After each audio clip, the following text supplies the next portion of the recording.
ಕೊಡಗು ಜಿಲ್ಲಾ ಪಂಚಾಯತ್ ಹಾಗೂ ಖಾದಿ ಮತ್ತು ಗ್ರಾಮೋದ್ಯೋಗ ಇಲಾಖೆಯ ಜಂಟಿ ಆಶ್ರಯದಲ್ಲಿ ದಿನಾಂಕ 12ರಂದು ನಗರದ ಬಾಲಭವನದಲ್ಲಿ ಜಿಲ್ಲೆಯ ನಿರುದ್ಯೋಗಿ ಯುವಕ ಯುವತಿಯರಿಗೆ ಉದ್ಯೋಗ ಮೇಳ ಹಾಗೂ ವಸ್ತು ಪ್ರದರ್ಶನವನ್ನು ಏರ್ಪಡಿಸಲಾಗಿತ್ತು.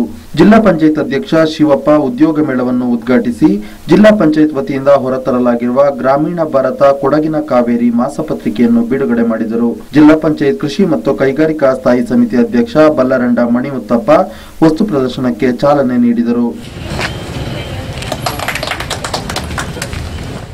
ವಸ್ತು ಪ್ರದರ್ಶನದ ವೀಕ್ಷಣೆಯ ನಂತರ ಮಾಧ್ಯಮಗಳೊಂದಿಗೆ ಮಾತನಾಡಿದ ಜಿಲ್ಲಾ ಪಂಚಾಯತ್ ಅಧ್ಯಕ್ಷ ಶಿವಪ್ಪ, ಮೇಳದಲ್ಲಿ ಸುಮಾರು 10 ಖಾಸಗಿ ಸಂಸ್ಥೆಗಳು ಭಾಗವಹಿಸಿದ್ದು, ನೇರ ಸಂದರ್ಶನದ ಮೂಲಕ ಜಿಲ್ಲೆಯ ನಿರುದ್ಯೋಗಿ ಯುವಕ ಯುವತಿಯರನ್ನು ತಮ್ಮ ಸಂಸ್ಥೆಗೆ ನೇಮಕ ಮಾಡಿಕೊಳ್ಳುತ್ತಿದ್ದು, ಸಾಕಷ್ಟು ಉದ್ಯೋಗಾಕಾಂಕ್ಷಿಗಳು ಪಾಲ್ಗೊಂಡಿದ್ದು ಕಾರ್ಯಕ್ರಮದ ಯಶಸ್ಸಿಗೆ ಸಹಕಾರಿಯಾಗಿದೆ ಎಂದು ಹೇಳಿದರು. ಜಿಲ್ಲಾ ಪಂಚಾಯತಿ ವತಿಯಿಂದ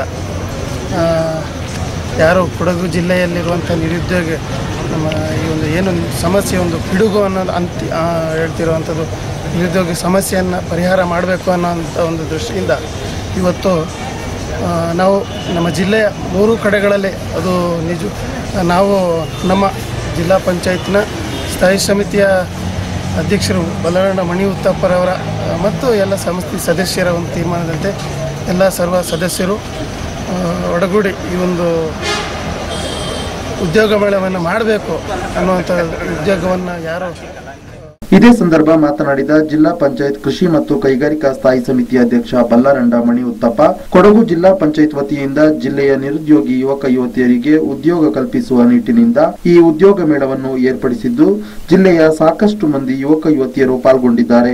ಅಲ್ಲದೆ ಹೈನುಗಾರಿಕೆ, ಕೃಷಿ, ತೋಟಗಾರಿಕೆ ಮತ್ತು ಸ್ವಸಹಾಯ ಸಂಘಗಳಿಂದ ತಯಾರಾದ ಉತ್ಪನ್ನಗಳನ್ನು ಇಲ್ಲಿ ಪ್ರದರ್ಶನಕ್ಕೆ ಇಡಲಾಗಿದ್ದು, ಜಿಲ್ಲೆಯ ನಿರುದ್ಯೋಗಿ ಯುವಕ ಯುವತಿಯರು, ರೈತರು ಹಾಗೂ ಕೃಷಿಕರು ಇದರ ಪ್ರಯೋಜನವನ್ನು ಪಡೆದುಕೊಳ್ಳುವಂತೆ ಸಲಹೆ ನೀಡಿದರು. ವಿದ್ಯಾವಂತರು ಬೇಕಾದಷ್ಟು ಕೊಡಗು ಜಿಲ್ಲೆಯವರನ್ನ ಆರಿಸಿ ಬರುವಂತವ್ರು ಭಾರಿ ಜನ ಇದ್ದಾರೆ. ಅಂದರೆ ಕೊಡಗು ಜಿಲ್ಲೆಯ ಜನರು ಅಂದರೆ ಸ್ವಲ್ಪ ಒಂದು ಯಾವುದೇ ದ್ರೋಹ ಮಾಡದೆ ಒಂದು ಸ್ವಲ್ಪ ಪ್ರಾಮಾಣಿಕವಾಗಿ ಕೆಲಸ ಮಾಡೋರು ಅಂತ ಎಲ್ಲ ಕಂಪನಿಯವರು ತಿಳ್ಕೊಂಡಿದ್ದಾರೆ.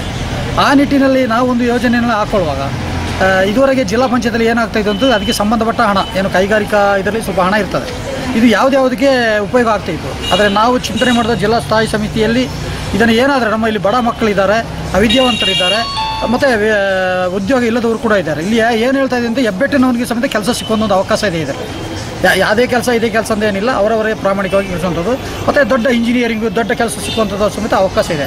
ಅದರ ಜೊತೆಲಿ ಇವತ್ತು ನಾವು ಕೆಲಸಕ್ಕೆ ಬಂದವರಿಗೆ ಇಲ್ಲಿ ಏನು ಬಯೋಡೇಟಾ ತರ್ತಾರೆ ಅದನ್ನು ಎಂಪ್ಲಾಯಿ ಆಫೀಸ್ನ ಸಮೇತ ರಿಜಿಸ್ಟರ್ ಮಾಡಿಸುವಂಥ ಕೆಲಸವನ್ನು ನಾವು ಮಾಡ್ತಾ ಇದ್ದೇವೆ. ಅಕಸ್ಮಾತ್ ಇಲ್ಲಿ ಉದ್ಯೋಗ ಸಿಗ್ಬೋದು, ಇಲ್ಲಾಂದರೆ ನಮ್ಮ ಎಂಪ್ಲಾಯಿ ಆಫೀಸ್ ಅಲ್ಲಿ ಸಮೇತ ಕೆಲಸ ಸಿಕ್ಕುವಂಥ ಒಂದು ವ್ಯವಸ್ಥೆಯನ್ನು ಮಾಡಿದ್ದೇವೆ. ವಸ್ತು ಪ್ರದರ್ಶನದಲ್ಲಿ ಕೃಷಿ ಮತ್ತು ತೋಟಗಾರಿಕೆ ಇಲಾಖೆಗಳ ಕೃಷಿ ಉಪಕರಣಗಳು ಹಾಗೂ ಜಿಲ್ಲೆಯ ಹಲವು ಸ್ತ್ರೀಶಕ್ತಿ ಹಾಗೂ ಸ್ವಸಹಾಯ ಸಂಘಗಳಿಂದ ತಯಾರಿಸಲ್ಪಟ್ಟ ಉತ್ಪನ್ನಗಳು ಗಮನ ಸೆಳೆದವು. ಅಲ್ಲದೆ ಉದ್ಯೋಗ ಮೇಳದಲ್ಲಿ ಪಾಲ್ಗೊಂಡಿದ್ದ ಜಿಲ್ಲೆಯ ನಿರುದ್ಯೋಗಿ ಯುವಕ ಯುವತಿಯರಿಗೆ ಮೇಳದಲ್ಲಿ ಪಾಲ್ಗೊಂಡಿದ್ದ ಖಾಸಗಿ ಸಂಸ್ಥೆಯವರಿಂದ ಸ್ಥಳದಲ್ಲಿಯೇ ಸಂದರ್ಶನ ನಡೆಯಿತು. ಕಾರ್ಯಕ್ರಮದಲ್ಲಿ ಜಿಲ್ಲಾ ಪಂಚಾಯತ್ ಸದಸ್ಯರಾದ ಬೊಳ್ಳಮ್ಮ ನಾಣಯ್ಯ, ಮಡಿಕೇರಿಯ ತಾಲೂಕ್ ಪಂಚಾಯತ್ ಅಧ್ಯಕ್ಷರಾದ ಶ್ರೀಮತಿ ರೀನಾ ಜಗನ್ನಾಥ್, ಉಪಾಧ್ಯಕ್ಷೆ ಶ್ರೀಮತಿ ಆಲದಾಳು ಪದ್ಮಾವತಿ, ತಾಲೂಕ್ ಪಂಚಾಯತ್ ಮುಖ್ಯ ಕಾರ್ಯನಿರ್ವಹಣಾಧಿಕಾರಿ ಜಿಎನ್ ನಾಗರಾಜ್ ಮುಂತಾದವರು ಉಪಸ್ಥಿತರಿದ್ದರು.